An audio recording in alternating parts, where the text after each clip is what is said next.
friends, good to see you again. I wanted to come back and share some more butterfly stories with you and a fun bug book with you, and then also share with you some pictures of some bugs that you might see in your backyard or in the park or when you're taking a walk. In the springtime, we start to see some neat little creatures coming out, so if you keep your very good looking eyes, you might be able to explore and find some of these creatures. The first one is what we've been talking about, the butterfly. This one's a monarch butterfly. They'll probably be out once it's just a tad warmer. Then here's a fly. Oh, they're kind of unique looking. Here's another insect that flies and goes bzzz, is a bee. They like to be around flowers and the trees that have flowers because they can get all they need to eat from there and take it back and make their honey with it. So this is a fun one. Up, up, up. This is a grasshopper. As you might guess with the name grasshopper, you often see them in big fields of grass and you'll see them hopping around. This bug I think is kind of cute. It's called a ladybug. What two colors are on the ladybug? Black and red. Then, I'm not sure if we would say this is actually an insect, but you're going to see a lot of them in the ground, is worms. They're everywhere in my yard. And the robins like to eat them. Just this morning, I saw a robin pulling a worm out of the grass and having it for her breakfast.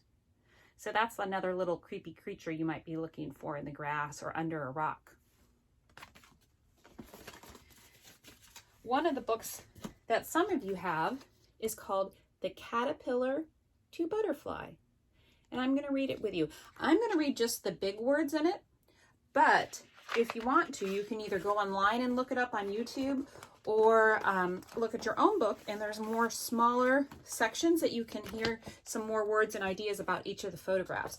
This book is really neat because instead of drawings in this, it actually has pictures that someone took with a camera.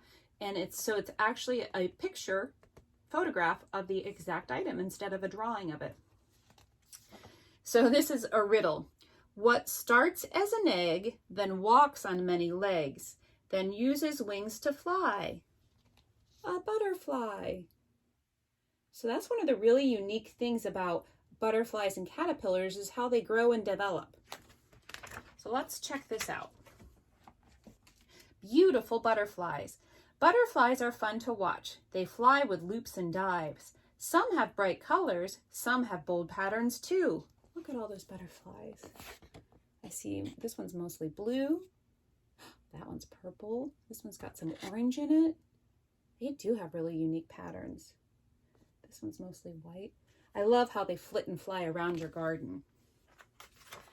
So there's 4 stages. It's also fun to watch butterflies change. They change a lot in their very short life.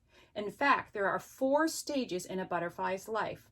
We have the egg, which is right here. That's number 1. Then number 2 is the caterpillar, which is long and skinny. Then number 3 is when they make a chrysalis. That's kind of like their little house that covers them up. And then the 4th one is the butterfly. That's kind of my favorite. So let's learn. Stage 1, egg. A mother butterfly lays many eggs on a leaf or a branch. Each egg is close to food. A caterpillar food, that is. Different eggs come in all different shapes. Look at how they look depending on what kind of butterfly they come from. We probably would never even see them. That's how teeny tiny they are. Stage 2 is the caterpillar. A tiny caterpillar bites a hole in the egg and it crawls out. The caterpillar is very hungry, just like our other book. The caterpillar eats its shell, then it eats on the leaf. The caterpillar moves to another leaf and eats that too. Munch, munch. So it already looks like they're growing from when they come out and are born. They start eating the leaves and it gives them energy and they grow a little bit bigger. Caterpillars grow and grow. It gets too big for its skin and it sheds its old skin just like a snake. The new skin fits for a while, but then the caterpillar is too big for that as well. Caterpillars shed their skin 4 or 5 times. Wow, that's a crazy fact. So they just grow and grow and grow and grow. So now we're on to stage 3. Remember, that's the chrysalis. By now, the caterpillar is ready to rest. It hangs upside down. It sheds its skin one more time, and then the new layer is called a chrysalis. It is a hard shell. Inside the caterpillar, it's changing. It stays in the chrysalis for 10 to 14 days. That's quite a long time. Stage 4, the butterfly. The chrysalis moves. It splits open and the butterfly wriggles out. Its wings are wet and a little crumpled. I can imagine it was stuck in that chrysalis all that time and did all that changing. Blood pumps into the butterfly's wings. They get bigger and harden. The wings dry. Now the butterfly is ready to fly. Have a good trip, butterfly. Look how beautiful. Time for lunch. A butterfly doesn't eat plants like a caterpillar. It has no mouth. A butterfly drinks nectar from the flowers. It drinks juice from fruit. A tube on its head works like a straw. There's a built-in straw. Slurp. Oh, often, you know what I see? Often in my garden, the butterflies tend to really like red and pink flowers. So in a couple weeks, once it gets warmer for a while and the butterflies might start showing up, you'll have to look around red and pink flowers. They seem to like that color. Cool butterfly facts. The world's smallest butterfly is a blue pygmy. Wow. Butterfly rings are covered with tiny little scales. Look how unique they are. That's a really cool pattern. Let's see another butterfly back. Oh my gosh. The world's largest butterfly, so the biggest one, is the Queen Alexandra. It's as long as a ruler, so it's like this big. That's crazy. I think I would fall over if I saw a butterfly. Butterfly taste with their feet. Okay, that's silly. They have taste sensors there, so they must land to see if there's any sweet nectar with their little feet and then use their straw to slurp it up.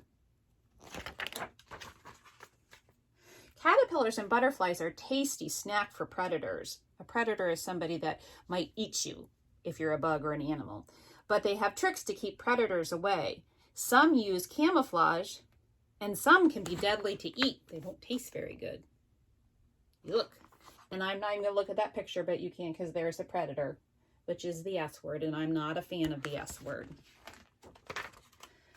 Moth or butterfly. Butterflies are slender, and they have antennas that are thin with little knobbies at the end. They can be brightly colored and mostly fly during the day. So here's another animal or creature that looks like a butterfly, and that's called a moth. Their bodies are fat and furry. They're usually brown or white, and they mostly fly at night. So if you see something fluttering around in the sky at night, it's probably a moth, but it's built similar to a butterfly. Bring butterflies to you. You can bring butterflies to you in your backyard. Make a butterfly garden, and you can ask an adult to help. So one of the things I was telling you, that in my gardens, the butterflies like the brightly colored flowers, like the red or the pink. This one seems to be on a purplish one. And it's really fun to watch them flutter around and flit and flutter. Sometimes if you go to a park and they have big gardens there, you'll see butterflies too.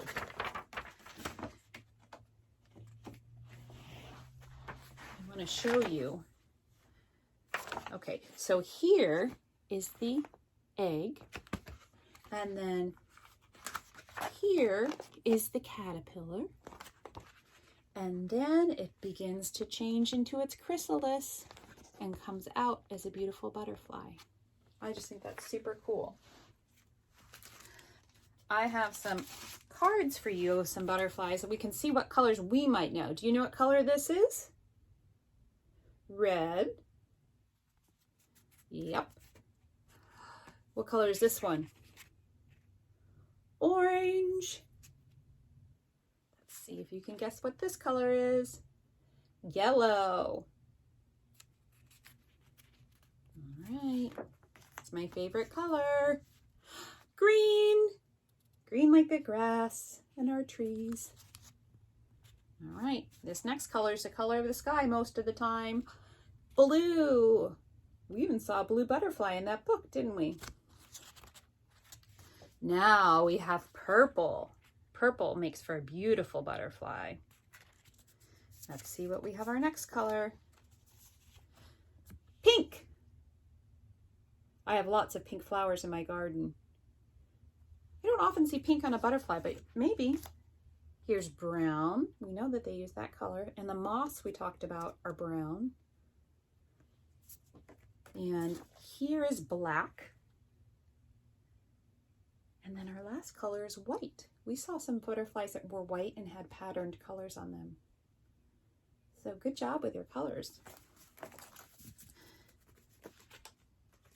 I'm going to share another story with you that is called The Very Grouchy Ladybug. I'm going to push stop and let it go to a new video, but if you want to hear this book, then just go to the next video and you'll see the picture of the grouchy ladybug and you'll know that's where we start. All right, take care and see you soon.